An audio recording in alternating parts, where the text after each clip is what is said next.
Wanna come into the parlor? What are we going to do in there? Talk about the birds and the bees. Well, Scooby Doo. You peasant girls don't beat around the bush. Miss Clampett, my lips long to taste your lovely hand.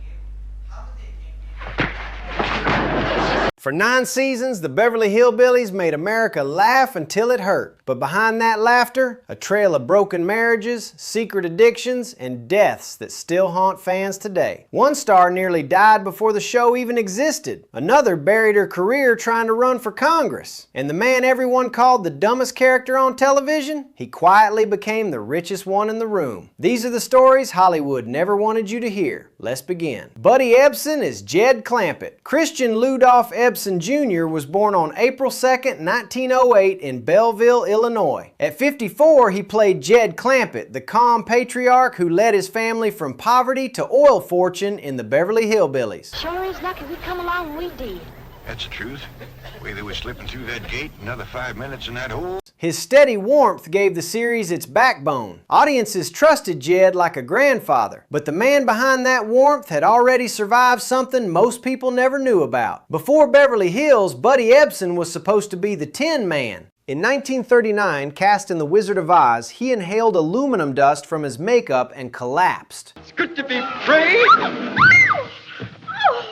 Did I scare you? His lungs seized. He was hospitalized, replaced in the film, and left with respiratory damage that followed every breath for the rest of his life. How does a man nearly die inside a Hollywood costume and still dominate television for 40 years? Well, now the question that's on all America's lips, are you comfortable? Do you have any money left? I had plenty enough money to buy this little piece of land.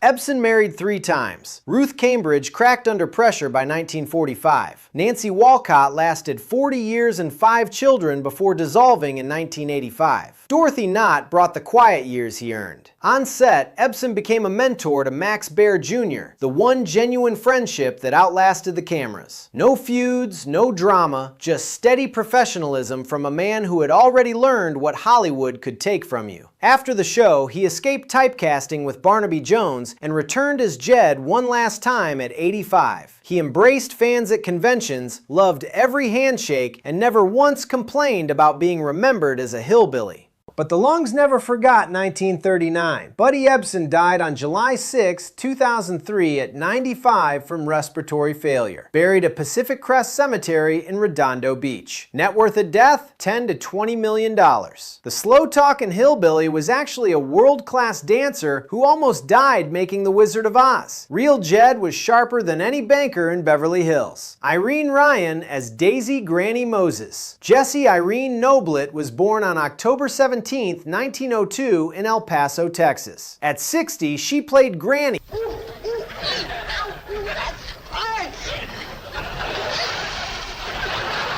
The fierce, shotgun-toting matriarch of the Clampett clan. Her explosive humor earned 2 Emmy nominations and made Granny unforgettable. That flame city stove don't draw worth nothing. Behind that fire was a childhood built on necessity. Ryan began performing at 11 to feed her family, entering vaudeville before most kids finished school. She appeared alongside Bob Hope on radio and clawed through decades of bit parts in an industry that discarded women over 40. Marriage offered no rescue. Tim Ryan in 1922, destroyed by touring by 1942. Harold Knox dissolved in 1961. No children. Colleagues described her as devoted entirely to work. What most fans never realized was how physically demanding Granny actually was. Ryan did her own stunts, climbing and throwing herself into every scene with the ferocity of someone half her age. You want to ride in that barrel? I'll ride with Elly, but only because I'm sitting on the cabbage grater.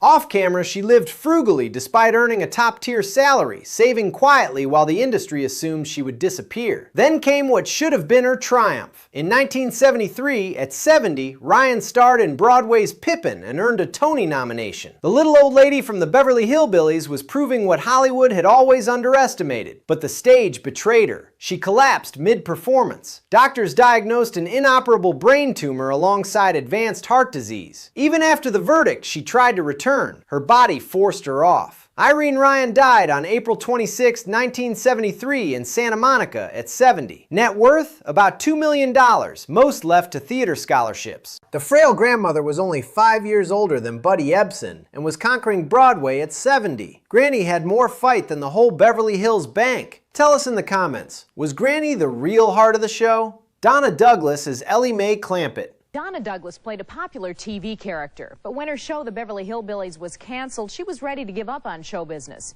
Doris Ione Smith was born on September 26, 1932 in Pride, Louisiana. At exactly 30, on her birthday, she debuted as Elly May Clampett. So different from all the others. You're like a beautiful city girl. Now, something else happened to Donna while she was in high school. She fell in love with Roland John Burgess Jr.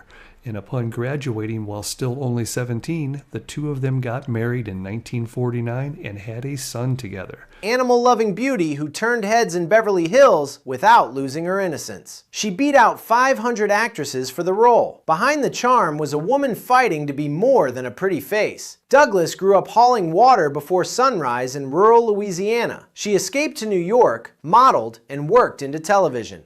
I can't get the ice out.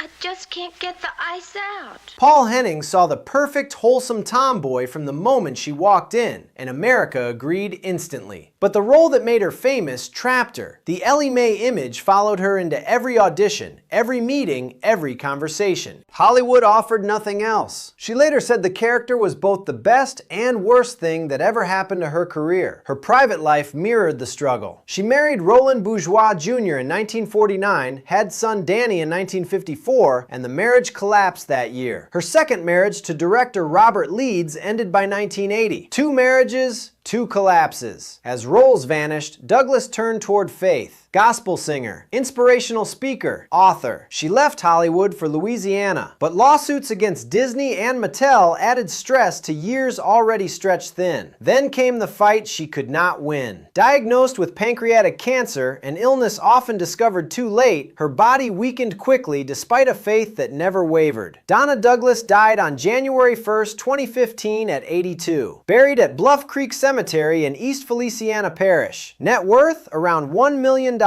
Modest compared to the fame she once held. We can really live life.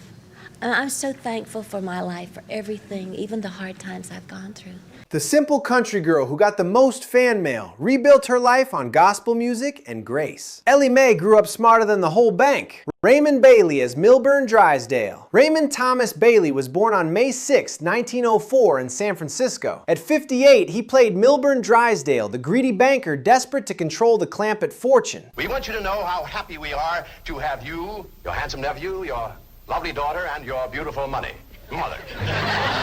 His pinched expressions made Drysdale one of television's most memorable comic villains. But the real Bailey lived rougher than any banker's office. As a young man, he tried and failed to break into Hollywood. He sailed as a merchant seaman across Asia and Europe, worked on a pineapple plantation in Hawaii, drifted through years of rejection before returning to acting in his 30s, and slowly earning roles in The Incredible Shrinking Man and Vertigo. Success came late. Rejection hardened him into a man colleagues called difficult and temperamental. $25 million to the account of J.D. Clampett. J.D.? As in Rockefeller. He married Gabby George in 1951, and they stayed together until his death. No children. On set, rumors circulated about stimulant use, though nothing was confirmed. Then, his mind betrayed him. As the show neared its end, Bailey started showing symptoms of Alzheimer's disease. Lines slipped, memory lapses grew visible. The sharp wit that powered Drysdale eroded from the inside. Crew members noticed he struggled to remember blocking, then dialogue, then names. By 1975, after brief appearances in Disney films like Herbie Rides Again, he retired from acting completely. The progressive disease stripped away the very talent that had defined him, isolating him in a silence that grew deeper with each passing year. Raymond Bailey died of a heart attack on April 15, 1980 at 75 in Irvine, California. His body was cremated and his ashes scattered at sea. Net worth? Modest. Far less than the fortune Drysdale spent 9 seasons protecting. The only real hillbilly in the cast, a man who grew up poor and ran away to sea, spent his career playing the snobbiest banker on television. Nancy Kulp as Jane Hathaway. Nancy Jane Kulp was born on August 28, 1921 in Harrisburg, Pennsylvania. At 41, she played Jane Hathaway, the sharp, bird-watching secretary who held Drysdale's chaos together. Here's Miss Hathaway. Capitaine, je suis retour. Fine. Her Emmy-nominated performance gave the comedy its intellectual bite. That controlled energy was forged early. Nancy earned a journalism degree, a master's in English and French, and served in the Naval Reserve during World War II. When she turned toward acting, it felt like betraying everything she was trained for. Marriage collapsed fast. She married Charles Dacus in 1951, and it ended by 1953. No children. Hollywood gossip about her sexuality followed like a shadow, reducing her to supporting roles. Then came the betrayal that cut deepest. In 1984, Kulp ran for Congress. Buddy Ebsen, her on-screen partner for 9 seasons, publicly endorsed her opponent and branded her too liberal. The bond audiences assumed was real shattered in one broadcast. She lost. The friendship died with it. People close to Kulp said she never recovered from the shock. The man who had played her boss, the man she had worked beside for nearly a decade, chose politics over loyalty. It was the kind of wound that no camera could capture and no script could fix. How does a woman serve her country, earn 2 degrees, and still get destroyed by her own co-star? After the defeat, she retreated into academia. Cancer came in 1990. In a late interview, she made what many read as an acknowledgement of being gay, a quiet admission explaining years of industry exile. Nancy Kulp died on February 3, 1991 at 69 from metastatic cancer, buried in Mifflintown, Pennsylvania. Net worth? $500,000. The spinster secretary was a multilingual, courageous veteran who almost became a congresswoman. Harriet E. McGibbon as Margaret Drysdale. Harriet Elizabeth McGibbon was born on October 5, 1905 in Chicago. At 57, she played Margaret Drysdale, the icy society wife who treated the Clampetts like an infestation. Her stiff elegance sharpened the show's class comedy and made every hillbilly visit feel like an invasion. When her father died young, financial pressure pushed Harriet toward discipline rather than comfort. She found theater, joined stock companies, earned Broadway credibility from the 1920s onward,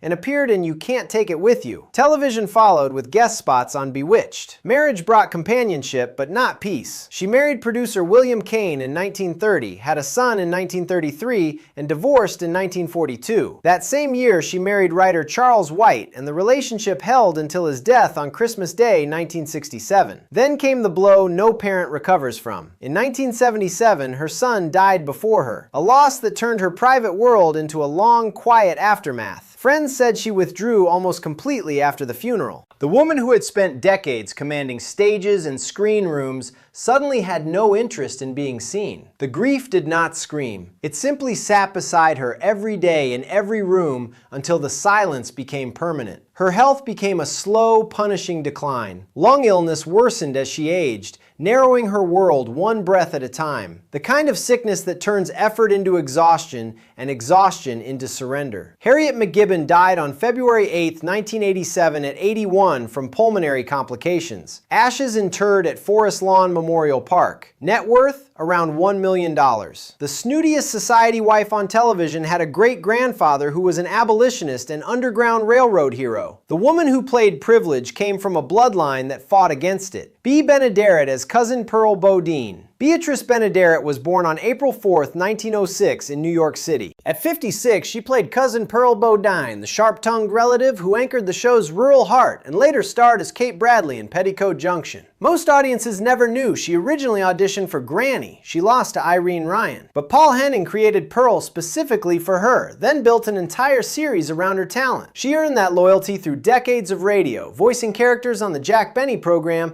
and becoming the original Betty Rubble on the Flintstones. Her first marriage to actor Jim Bannon in 1938 slowly unraveled under touring pressure and long absences. By 1950, she filed for divorce and raised 2 children alone. In 1958, she found stability with sound technician Eugene Twombly. Affectionate, calm, but fate was merciless. Behind the laughter of Petticoat Junction, B was hiding a devastating truth. A lung spot from 1963 returned aggressively in 1967. Diagnosed with cancer, she endured surgery and radiation while insisting on continuing to film. A lifelong heavy smoker, she had reduced but never fully escaped the damage. She missed episodes, returned bravely to set, then collapsed again as the disease advanced. By September 1968, pneumonia compounded her condition, and the vibrant voice that had filled radio waves for decades grew faint. Bea Benaderet died on October 13, 1968 at 62 from lung cancer, buried at Valhalla Memorial Park in North Hollywood.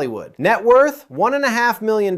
Then the cruelest footnote in Beverly Hillbillies history. 4 days later, Eugene Twombly suffered a massive heart attack and died, laid to rest beside her, as if he simply could not survive the loss. Pearl never stopped stealing scenes, and Eugene never stopped loving her. Max Baer Jr. as Jethro Bodine. Maximilian Adelbert Baer Jr. was born on December 4th, 1937 in Oakland, California. At 24, he played Jethro Bodine, the lovable dimwit whose physical comedy powered the show's biggest laughs.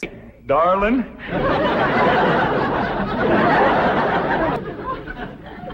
Uncle Jed, I got me a girl!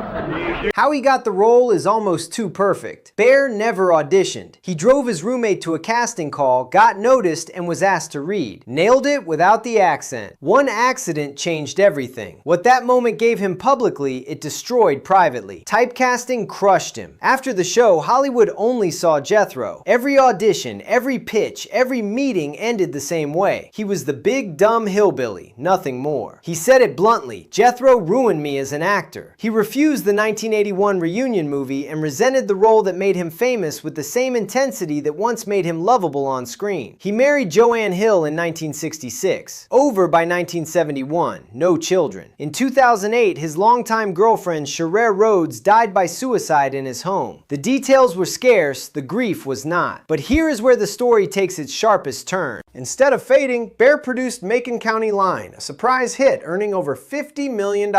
He pursued licensing deals, merchandise rights, and spent years planning a Beverly Hillbillies casino empire. The projects never fully materialized, but the fortune did. The business instinct Jethro never showed on screen turned out to be the real Max Baer all along. As of 2026, Max Baer Jr. is alive at 88. Net worth, approximately $50 million.